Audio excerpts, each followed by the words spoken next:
Hey guys, welcome back to The Savvy Campers, and today we're going to talk about 16 awesome features that you want on your next travel trailer or can install on your current model. Let's get started.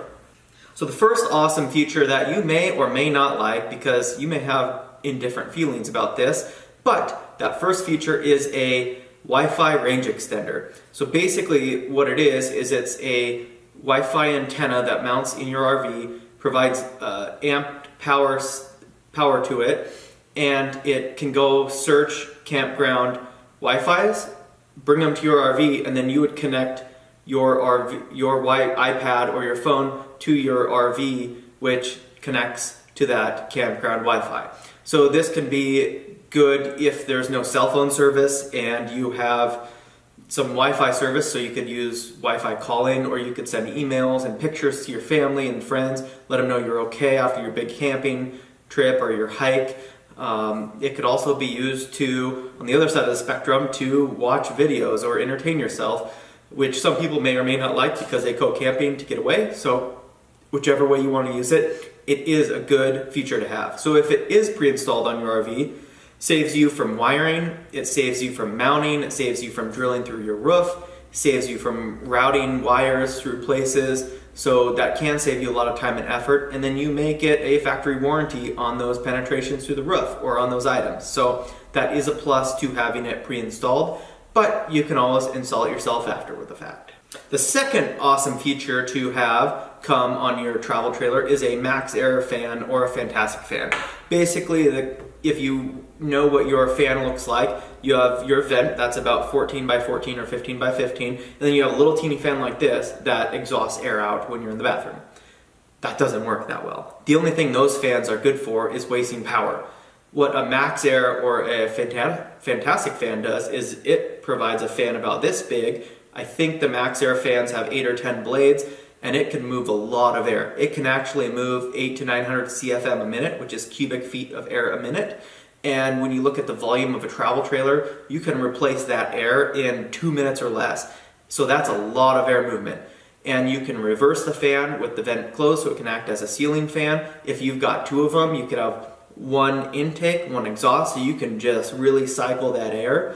And if you're in the shower or the bathroom, if you have it exhausting, there'll be no smells, no water, moisture, humidity buildup. You can exhaust that air. The cool factor about the MaxAir Fan is that the one that we like includes a powered motor vent, so you can have it put the vent up or down at the push of a button. You don't have to get out of bed. You can set the thermostat on it so it can actually go until it reaches a certain temperature and then it shuts off. Or if you're gone from your travel trailer and it begins to rain, it's got a rain sensor, so it'll automatically close the vent if it senses any moisture. So that's an awesome feature to have. It's all remote. It is good if it comes pre-installed. If you have to install it yourself, luckily you already have power at your vent. The only downside is going to be, on some cases, you may have to drill, you may have to reseal and do some of those items, but at the end of the day, it's an awesome feature to have. The next awesome feature is a rooftop mounted solar panel. Now, some units we've seen come with a 20 watt to basically trickle charge your batteries. We've seen some come with 100 or more, and we've seen some models that come with maybe 100 watt, but then there's 5 ports that you could hook 5 more panels or 4 more panels up to make up to a 500 watts total.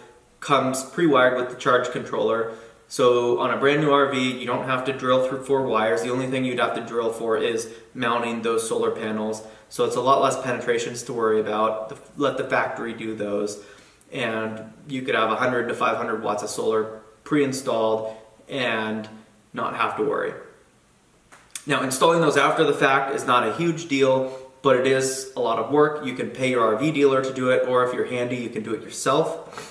If you choose to do it yourself, you'll have to run some wires, you'll have to drill through the roof, you might have to drill through the side of your RV, and you'll have to know how to wire into your batteries, which you could find DIYs how-to online. It's not super hard to do, but it is a little difficult and time-consuming. So if you can find that pre-installed, that's a great feature to have, great feature to look for when you're buying your next RV. Next off, we'll go over backup camera ready. Backup camera ready doesn't mean a whole lot, but it gives you a mounting plate to mount. Typically it's a specific branded mount, so you have to buy that backup camera, and then it provides power to that area. So you'll buy an aftermarket camera that fits on that, you plug in the power, or you kind of wire it and solder it yourself, and then you have the wireless receiver with the video monitor in your truck. Gives you a little bit, but it's just power wires and a place to bolt it to. Solar Ready now is basically a port on the side of your RV, which doesn't mean a whole lot. It's just basically a positive and negative terminal which go directly to your battery. So you'll still need a charge controller and a solar panel in order to make your Solar Ready RV able to accept solar power. But if you don't need rooftop solar and you're just someone who's going to go throw a 100-watt briefcase panel out and enjoy some sun to recharge your batteries, that's all you need. So Solar Ready is available on most RVs, maybe not all brands, but I've seen a lot of them that have it. It is a good feature to have because it does allow you to just plug and play your solar if you just have it sitting on the ground, which is typically fine. I've seen a lot of people do it, and it can still keep your batteries charged without having to mess with all the rooftop penetrations and wiring. The dual wide axle is something that you really can't add onto a secondhand or used RV because you've got your wheel wells in specific spaces, but having the dual wide axle gives you a little more stability. It gives you less trailer sway, and it might provide you with better tracking. If you have it, great. If you don't, then you don't have it and you're used to towing it without it. Power tongue jack. That's the next item up on our list, which is awesome to have. We've both used the trailer with it and without it, and with it is the best. You just push a button, it goes up, push a button, it goes down. No more cranking or any of that, because now with a weight distribution hitch, hooking that up, you have to go up and down and up and down. It saves your elbow, it saves your arm, it saves time. To install one of these aftermarket, it really is not a big deal because your batteries typically are mounted on the A-frame of your trailer. So you just bolt this new power tongue jack in place, and then you just route the two wires to your batteries, positive, negative, and there's an inline fuse. It's easy to add after the fact, but it is a wonderful accessory. So if you can find it on your new trailer, great. Buy the one with it or add it on because it's a much wanted accessory. We're really starting to see power stabilizing jacks on a lot of new RVs or travel trailers, which basically means that instead of going down and hand cranking your stabilizing jacks down, you push a button and either they all four automatically go down and stabilize, or you have to push one button on each side. But this saves time, it saves effort, and it just does it automatically so you don't have to worry. If you don't have it installed from the factory, I don't know if it's really a necessity to have. It is a cool feature from the factory, but to go on and wire them all up, I don't think, I personally wouldn't do it. But what I would do is buy a drill adapter for your power drill. Then you just go around to four corners, use the drill them down. It's simple, it's a lot quicker than cranking, and you'll have a much better experience. Finding an RV with a built-in front window in the front cap is awesome. Because when you're in the RV, you want to see the outdoors, you want natural light, and a lot of travel trailers now just don't have a lot of natural light. So if you can find one with a window cap, we've seen Lances with it, we've seen Rockwoods, Airstream does a great job, but having those windows on the front really give you that openness feeling and a feeling of brightness and airiness, and we love it. Our travel trailer doesn't have it because it wasn't available on our specific model, but on our next travel trailer buy, that is one of our must-haves. Along with the front window cap, a must-have for our next travel trailer is an outdoor kitchen. That was on our list as one of our top 3 items in this travel trailer buy, but we just couldn't find it in the size that we wanted. We wanted a size of travel trailer to go into national parks and to be small and nimble and quick, and we really realized that whether you're towing a 21 foot or 24, it really doesn't matter.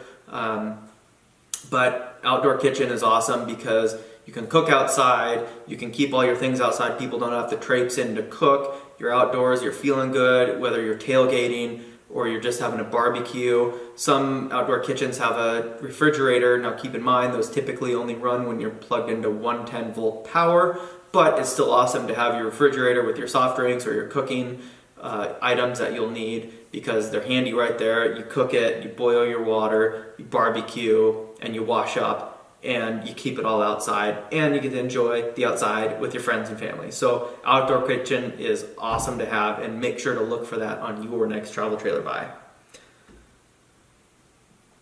The power awning option goes along with your outdoor kitchen. It keeps you covered, it keeps you dry. We've seen people with manual awnings and it's just really tough. They go like this and crank them in and crank them out. And the power awnings is awesome. You push a button, it goes out. Some power awnings actually have a wind feature, so if you leave them out and it gets too windy, then they automatically retract.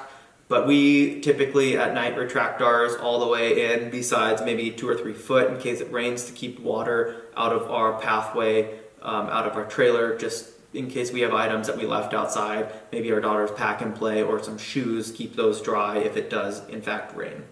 Next item on the list is a heated and enclosed undercarriage. So keeping an enclosed undercarriage not only keeps your tanks and all your pipes clean from rock chips or any damage, but it's nice to have it all enclosed and heated. Now keep in mind, just because it says it's a heated undercarriage doesn't necessarily mean you can go out in 0 degrees. If you go out for a hike in 0 degrees and you turn your travel trailer heat off, guess what? It's not heating your undercarriage, so you technically have no heat. If you're plugged into power and you're using a 110 volt heater in your travel trailer like we do, you're not going to have heat down there. You need to be using your propane ducted heat to get heat down there. So an enclosed and heated underbelly is important because you will get heat down there, and it does keep it enclosed and heated, but it's not going to save you in that cold weather. But what will save you is heated holding tanks. So typically on some new RVs we've seen it, they come with the heated tanks. We've seen Rockwood have it, Forest River products, but all it is a 12 volt heating pad. They're fairly inexpensive, and you just wire them up on your fresh, your gray, and your black water tanks, and they keep them heated and they keep them from freezing. And it's a good accessory to have, and it's good to have in conjunction with your heated and enclosed underbelly. On our next travel trailer, or even on this one, we may install these aftermarket just in case we're out in some cold weather, because we like to go out in the beginning of the spring and late fall, and hey, we'd even take it out in the winter if we had those heated tanks. Along the lines with fun features that keep you heated, a heated mattress pad. We've seen some RVs come with those, which obviously you can add on after the fact, but it's really cool when you have an integrated switch next to your bed, turn on your heated mattress pad, then you can leave your travel trailer heat down at night so you could save some energy there, but having that heated mattress pad can keep you warm and cozy at night. Dual pane windows is not something that you can really add on after the fact, but hey, anything can be done with the right amount of money, right? But if you can find a new RV with one, if you know you will be out in the summer a lot or out in the winter a lot, it will keep your RV cooler in the summer, keeping the air conditioning in, as well as heated in the winter. And you won't have a lot of that moisture buildup or water inside on your metal frames anymore, because that dual pane window stops that. It has a layer of gas in the middle which doesn't allow the heat to transfer in or the AC to transfer out. The last item on our list of features to have on your next travel trailer would be an integrated generator. And we've seen some brands that come with the generator slot and you can either add it or not add it. So typically these onboard generators are propane, so you push a button and they start and they run off your propane tank, so there's no need to carry gas or any oil or anything like that. It's just integrated in your RV. You push a button, there's an hour meter, there's a stop button, there's a start button. It's awesome to have, keeps your battery charged, you can use your AC, you can use your microwave, your coffee maker, all that at a push of a button. Now if you don't get an integrated generator, you can always use that area to store a little Honda 2000 or a Yamaha, because typically they're big enough to hold those smaller generators. Pull it out, hook it up to your RV. Yeah, you have to go out and pull start it, but hey, it's a nice integrated spot to keep it. Keep your generator clean, kind of keep all your gas in that section. Anyways, those are the top 16 features that we would recommend. If you want to look at our posts on our website, you can find it down in the link below, or you can Google the Savvy Campers. Awesome new features to have on your next travel trailer. Make sure to like, subscribe, and share this video with your friends if you like it. Check out the website. Hope you enjoy your camping season, and we'll see you out there.